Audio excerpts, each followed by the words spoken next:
Hey, what's up guys? Welcome back to Binging with Bengali, and today we're going to be making this recipe I found here on TikTok.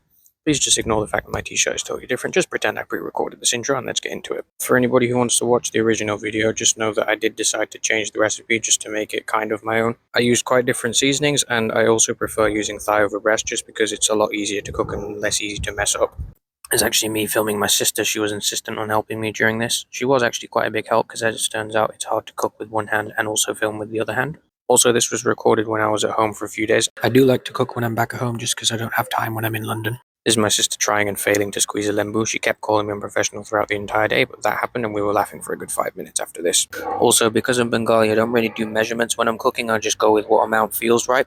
The recipe called for a small amount of oil, but I didn't have a small amount. I had this comically large container, so I had to just drizzle a small amount onto it. Of course, after that comes the fun bit where you mix everything together with your bare hands in my case, and then you sear it with butter on medium heat. This is what I was talking about earlier when I said filming and cooking at the same time is quite hard to do, because I was trying to film with one hand and grease the pan with the other, and it wasn't exactly working great. So I handed the camera to my sister, and then she took over. All the makings of a Michelin star chef, I'm sure we all agree. Once the pan was greased, I added the chicken and stayed it for about 10 to 15 minutes until it was brown on both sides, and then I took it off the heat. Once that's done, it's time to make the actual pasta itself. Start off by chopping up an onion and also a pepper. I will admit, this is the first time I've had to chop up a pepper for any kind of recipe, so I kind of did a hack job of it, but it doesn't really matter because it's all going to get mushed up in the sauce anyway. At least, that's what I was telling myself. Once that's done, finally chop up an onion. Please don't do it the way I'm doing it because I very nearly chopped off my fingers at several points.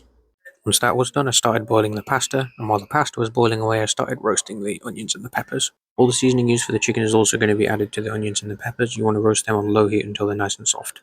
Then it's time for the ingredients to actually make the sauce. The original recipe called for milk and cream cheese to be added. I didn't have any cream cheese, so I used double cream and cottage cheese. It worked well enough as a substitute. Depending on how creamy exactly you want your pasta, I would say add more or less to your preference. First I added in half of the containers and I realized it wasn't going to be creamy enough, so I went back and added in the rest. Once everything's been added, make sure you stir everything to incorporate it well. This is my sister attempting to stir it but not really doing a very good job. Then add the cooked pasta and also the cooked chicken and mix everything thoroughly well.